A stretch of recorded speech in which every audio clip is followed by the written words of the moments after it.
안녕하세요. 펀드메딕입니다. 같은 재료 가지고 요리를 해도 요리사에 따라서 맛이 천차만별일 수밖에 없죠.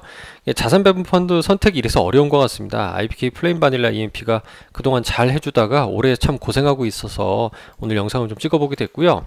이 댓글 덕분입니다. 좀 이렇게 개 땡땡이라고 좀 극단적으로 막 격하게 표현해 주셨는데, 다른 거 다 올라가는데 혼자 제자리다 라고 해서 한번 찾아봤거든요. 빨간색으로 녹색인 S&P 500 지수나 똑같이 하락을 합니다. 물론 그 중간중간 구간별로의 변동성은 현저히 적은 거는 사실이죠. 하지만 제가 올해 좋아하는 파란색의 합리적인 AI 글로벌 모멘텀 대비했을 때 성과 차이가 큽니다.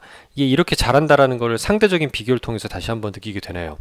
그래도 저는 이 펀드를 높게 사는 이유 중에 하나가 이 자문사인 플레인 바닐라라는 회사가 자사의 블로그를 통해서 꾸준히 자신의 그 성과에 대해서 업데이트를 해주기 때문입니다.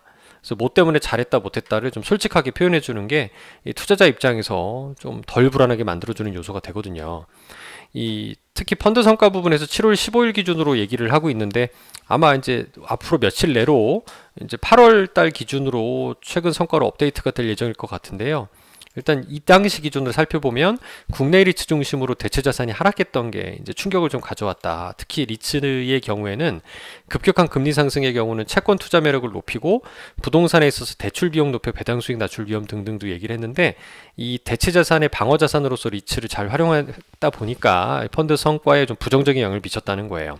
리츠는 제가 다른 영상에서도 말씀드리기도 했지만 한 올해 상반기에 쭉 좋다가 6월 달에 이게 빅 자이언트 스텝 이어지면서 이제 못 견디고 부러져 버렸죠. 이 현상들이 이 플레인 바닐라 입장에서는 좀 높은 비중으로 투자하다 보니까 나타났다라고 볼 수 있고, 여기 그 피어 그룹으로 주요 글로벌 혼합형 수익률 현황을 이제 비슷한 비교 대상으로 올려놨는데, 이 삼성의 믿음직한 펀드는 들어가 있는데 미래에셋의 합리적인 AI 펀드가 없네요. 똑같이 EMP인데 얘는 962억까지 해도 엄청 성장을 했고요.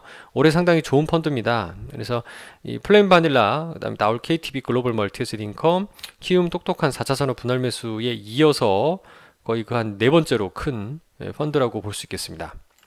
자산 배분 현황을 보면 이제 올해 4, 5, 6월 달에 봤을 때 이제 성장주의 비중을 과거 2019년도 요럴 때라든가 뭐 좀 극단적으로 줄여주는, 변동성을 줄일 수 있는 액션을 따로 취한 것 없이 조금 스테이블하게 가져갔던 게 이제 이런 그 시장 하락의, 그러니까 펀드 기준가 하락의 주요 요인이 아닐까 생각이 드네요.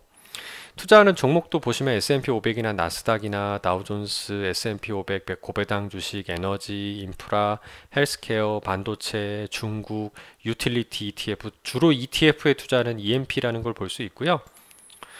마무리 멘트에서는 이제 현재는 이제 하반기 같은 경우는 이제 주식 같은 경우는 주가가 떨어졌으니까 밸류에이션은 좀 싸졌겠죠. 채권도 금리가 높아졌기 때문에 앞으로는 금리 떨어지면 가격도 올라갈 겁니다. 리츠의 배당 수익도 많이 올라갔죠. 어떤 자산이든 편입해 볼 만한 시기가 오고 있다고 표현하고 있습니다. 하지만 경기 침체 우려가 확실하게 해소된 상황이 아니기 때문에 뭐 수익을 낼 수 있다고 장담할 수는 없다고는 표현하고 있네요. 일단 이 펀드가 성과가 지금 올해 들어서 좀 많이 부진하면서 유입자금, 노란색으로 표시되는 펀드 규모도 좀 정체되어 있는 상황입니다. 하지만 이런 부분에 있어서 이 펀드의 강점인 시장 상황에 따른 유연한 대처가 좀 가능한 모습, 그 본연의 장기를 잘 나타내면서 좋은 성과를 보여주는 하반기가 되기를 좀 기대해 보면 좋겠습니다. 감사합니다.